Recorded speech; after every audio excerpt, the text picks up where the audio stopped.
The arena. The ring of Ain's Uul gown. It was a magic item worn on the ring finger of Momonga's right hand, and every member of Ain's Uul gown possessed one. The power held by the ring was not immense. When compared to the power of the other 7 rings Momonga wore, it was vastly inferior. Perhaps it was unfair to compare it to, for example, a ring that could instantly resurrect you in your home base with full health and no penalties the moment you died. However, the reason he wore such a ring was because its frequency of use in certain situations was second to none. The power it contained allowed for unlimited teleportation to any named room within the Great Tomb of Nazarick. Inside this Great Tomb, which prevented any teleportation magic other than between specific points, there was likely nothing more convenient. The only named location it could not transport him to was the throne room. And without this ring, it was impossible to enter the treasury. After confirming his authority over the golems of Lemegeton, he steeled himself for the danger and proceeded to test the item's activation. His vision blacked out for an instant, and the scene changed as if a screen had switched. It seemed the teleportation using the ring's power had succeeded. After all, it was the same teleportation effect he was so used to seeing in Yggdrasil. The place Momonga had teleported to was a dimly lit passageway, at the end of which was a lowered portcullis. A light resembling white daylight seeped in from beyond it. Momonga walked down the wide, high-ceilinged corridor. The flickering flames of the torches mounted on the walls created shifting patterns, making the shadows dance. As he approached the portcullis, it shot upwards with great force. What entered Momonga's vision as he passed through was a space surrounded by tiered spectator seating. It was a coliseum, a circular amphitheater. It was an oval, 188 meters at its longest diameter and 156 meters at its shortest, with a height of 48 meters, a perfect replica of the one built during the Roman imperial period. The countless clay figures seated in the countless spectator seats showed no signs of movement. The continual light spell had been cast in various places, bathing the area in its white light. As a result, the surroundings were as visible as if it were midday. The name given to this place was the amphitheatrum. The actors were the invaders, the audience were golems, and seated in the VIP box were the members of Ain's Uul gown. The content of the play, of course, was slaughter. In fact, this was the final destination for all intruders, save for the one time an army of 1,500 managed to conquer it. As he advanced toward the center, Momonga gazed up at the sky. Reflected there was a sky, pitch black for the night. It was designed to change with the passage of time, of course, but it was a false sky. Perhaps the reason he still felt a sense of relief was because, unlike his exterior, Momonga was still human on the inside. Even so, he couldn't just stand by and let time flow on. Now, what to do? Momonga surveyed his surroundings, and his gaze turned to the VIP box. Toe! As if reacting to his gaze, a shadow leaped from the VIP box with a shout. The figure, having jumped from a height equivalent to a 6-story building, did a flip in mid-air and landed as lightly as if she had wings. There was no magic at work here. It was a feat of pure physical prowess. Bending her legs just slightly to completely absorb the impact, the figure wore a proud expression. V! She flashed a V for victory sign with both hands. The one who had jumped down was a young girl. She looked to be about 10 years old. A smile befitting the adjective sun-like graced her adorable face.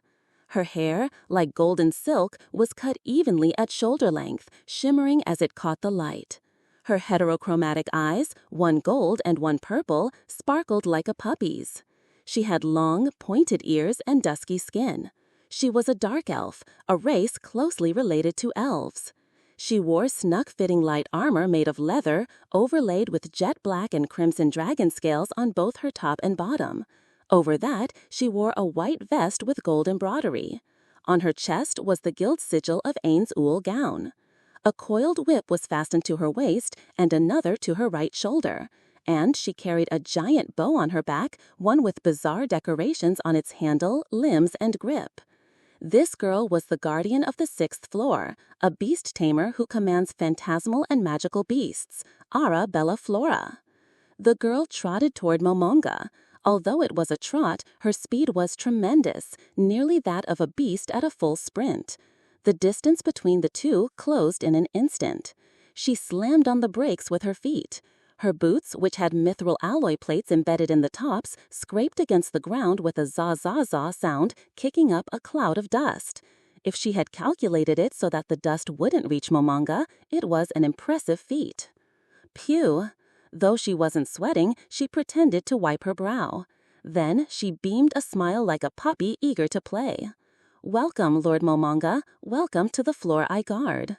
There was no hostility in her broad, beaming smile. His sense-enemy ability didn't react either. Momonga glanced away from the band on his right wrist and relaxed the grip on his staff. He had been prepared to unleash a full-power attack and retreat immediately if necessary, but it seemed that wouldn't be needed. "You look well." "I am, though I've been so bored lately. It'd be nice if we got some intruders for a change." As she giggled, Momonga narrowed his eyes slightly. In the past, when a great army of 1,500 had attacked, they had penetrated all the way to the 8th floor. This meant that all the guardians, including her, had been wiped out. What had happened to her memory of that event? One could say she didn't fear death, but more than that, he wondered what the concept of death even meant to her. In Yggdrasil, death was basically nothing more than a level down. True, the game's settings dictated that if the level loss caused your current level to drop below a certain threshold, your character would be deleted. However, since player characters didn't lose levels from dying until they were below level 10, this had become a dead setting, unlike in the beta test. Furthermore, revival magic like Resurrection or Raise Dead could mitigate that level loss. And by using expensive cash shop items, one could be revived with only a minor experience point penalty. For NPCs, it was even simpler. If the guild paid the revival fee, an amount corresponding to their level, they would be resurrected with no penalty at all. Thus, death as a level penalty had been reduced to just another tool used by people who wanted to remake their characters. Certainly, in a game that required vast amounts of experience, even a single level down would be an extraordinary penalty. But in Yggdrasil, levels increased at a considerable speed, at least until the high 90s. This made the prospect of a level down less terrifying. This was due to the developers' wish that players not be afraid of exploring uncharted territories for fear of leveling down, but rather that they should bravely venture forth and make new discoveries. But in the real world, death was the end. Was the Aura standing here now a different person from the Aura who died in that great war? Or was she the same Aura who had died and been resurrected? He felt a desire to find out, but there was no need to stir up trouble unnecessarily. It didn't seem right to use Aura, who likely harbored no ill will, for his own experiments.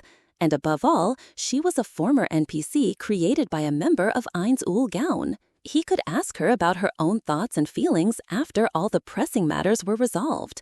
Besides, the concept of death might be vastly different now than it was in the past. He thought he should probably experiment with it eventually, but he couldn't set priorities without gathering more information. For now, the best course of action was to shelve it as one of his pending issues. Ultimately, he had a mountain of questions born from his ignorance of just how much the world he was in now had changed from the Yggdrasil he knew. "You're bored when there are no intruders?" No. Well, no, I'm not scolding you. Tell me the honest truth." "Yes, I'm a little bored. There's no one around here who can give me a decent fight." Aura answered, looking up at him while poking her fingers together. As a guardian, Aura was of course level 100. There was hardly anyone in this dungeon who could match her. "Then would you mind if you played around a bit?" "Whoa, Lord Momonga, I'm a guardian, you know. I'm properly protecting this floor, so I can't just be playing around." She puffed out her cheeks, striking a pose as if to say, "I'm angry." Her expression really did change in a flash. "Is that so? How about creating a field in the Great Forest? A field of man-eating plants or something?" None of my pets are really good at that sort of thing." Each floor of the Great Tome of Nazarick had its own unique characteristics. The 6th floor was a great forest. Its area was vast, roughly equivalent to the entire area of Haneda Airport. It was the largest floor in the dungeon. Besides, I want to stand firm guard right here. I'm pleased that you're fulfilling your duties so diligently, but I suppose I should let some of them go down to the lower floors. The ones below must be even more bored, right? Well, I guess so. Aura let out a sigh. In response, a strangely sweet scent filled the air. Momonga, remembering her ability, took a step back to get out of its range. I'm sorry, Lord Momonga. Realizing what had happened, Aura flapped her hands to try and disperse the air. Aura's breath had a mind-affecting effect that could manipulate emotions and thoughts. The exhaled breath would diffuse into the air, its effective range covering a radius of several meters, sometimes even tens of meters. She used this to provide support effects to the beast she led or inflict disadvantageous effects on her enemies. It's okay now. I've turned it off. I see. But, Lord Momonga, you're an undead, so mind-affecting effects shouldn't work on you, right? That was certainly true in Yggdrasil. The undead were immune to all mind-affecting effects, both positive and negative. Was I within its effective range just now? Aura flinched, perhaps thinking she was about to be scolded. I'm not angry. Was I within range? Yes. What kind of effect does it have? Fear. He hadn't felt any fear. The magic items Momonga wore also didn't provide immunity to mind effects in Yggdrasil, so he had excluded equipment with that kind of resistance. This meant he had either resisted it naturally, or the Yggdrasil system, the immunity to mind-affecting effects, was at play. Could you try another effect on me? Her voice was like that of a timid puppy being scolded. Momonga instinctively patted her head. The silky smooth texture was pleasant. With each pat, the light returned to Aura's expression. Please, I'm in the middle of a few experiments, and I would like to request your cooperation. Yes, I understand. Please leave it to me, Lord Momonga. Aura looked as if she were about to roll up her sleeves, but Momonga stopped her. Before that, he tightened his grip on the staff. Just like before, just as when he had used the ring's power, he focused his consciousness on the staff. Countless powers called out to him, urging him to use them, but this time he would use only one of the jewels embedded in the staff. One of the weaker powers sealed within. Summon Moonwolf. As the summoning magic activated, 3 beasts materialized as if seeping out of the air. They were Siberian wolves that gave off a faint silver glow. The monster's appearance, triggered by the summoning spell, had the exact same effect as in Yggdrasil. Thus, Momonga was not surprised. These wolves were level 20 class monsters used as surprise attack units due to their incredibly high movement speed. They didn't possess any particularly strong abilities, but they were more than sufficient for the current purpose. In fact, their weakness was exactly what was needed. Moonwolves? That's right. Include me in your breath's effect along with them. Huh? Are you sure? I don't mind. He pushed ahead forcefully with a still unconvinced Aura. If she didn't include him in the range, he couldn't guarantee the accuracy of the experiment. The problem with this experiment was the possibility that Aura's ability might not activate. To avoid that, he needed to be affected at the same time as a third party. That was the reason for the Moonwolves. After that, Aura exhaled several times, but Momonga didn't feel any effect. He tried turning his back and relaxing his mind, but still nothing. Since the Moonwolves, which were also in range, seemed to be affected, it wasn't that Aura's power hadn't activated. Therefore, it was highly probable that Momonga was immune to mind-affecting effects. This meant, in Yggdrasil, when a heteromorphic race reached a certain monster level, they would gain monster-like special abilities. The monstrous abilities Momonga possessed, having maxed out the OverLord class, were Create High-Tier Undead, 8 per day. Create Low-Tier Undead, 12 per day. Negative Energy Touch. Despair Aura V. Immunity to cold, acid, electricity attacks.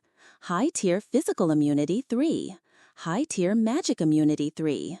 Instant death magic enhancement. Unholy protection. Wisdom of the Black. High-tier resistance to turning. Ability damage. Magic damage reduction. Added to this were abilities from other class levels. For Momonga, for example, the instant death magic enhancement from Master of Death, and undead control and undead strengthening from True Necromancer. And then there were the basic special abilities of the undead. Immunity to critical hits, immunity to mind-affecting effects, no need for food or drink, immunity to poison, disease, sleep, paralysis, and instant death, resistance to necromancy magic, no need for oxygen, immunity to ability damage, immunity to energy drain, healing from negative energy, dark vision, all of these as well. Of course, there were weaknesses too. Vulnerability to light, holy damage, double damage from fire, etc. Naturally, he had negated these with his equipment. He had confirmed that it was highly probable that he retained these basic undead abilities and the special abilities gained during his level-ups. This was a significant piece of information under the current circumstances.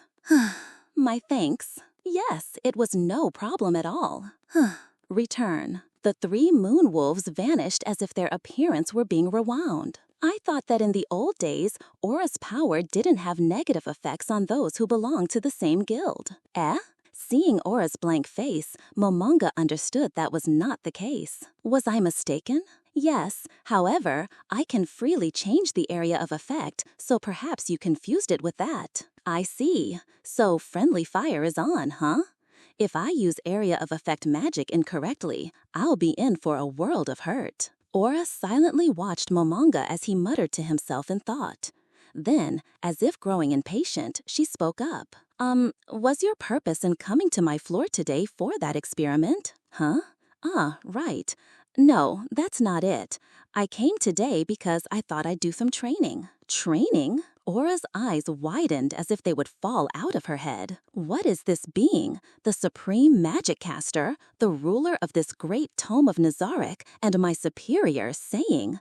That was the emotion conveyed in her expression. That's right. Seeing Momonga tap his staff lightly on the ground as he replied, a look of understanding dawned on Aura's face.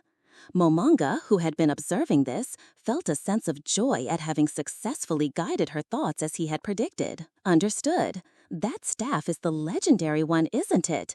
Is it really okay for me to see it? Yes, it's fine. Witness the power of the ultimate magic weapon, which only I am permitted to wield. Aura cheered. Yay! What exactly does she mean by the legendary one? Momonga wondered, but he convinced himself it must be something positive. It was a shame that his fear of creating troublesome misunderstandings, if their perceptions differed too much, prevented him from asking various questions.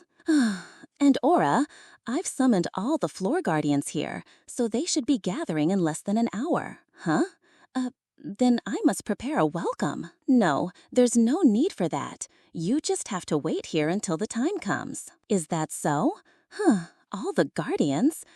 Does that mean that woman is coming too? All the guardians. Aura's mood instantly deflated. If he recalled correctly, their character settings indicated they didn't get along very well. He wondered what would happen. The road ahead is fraught with peril, Momonga muttered under his breath.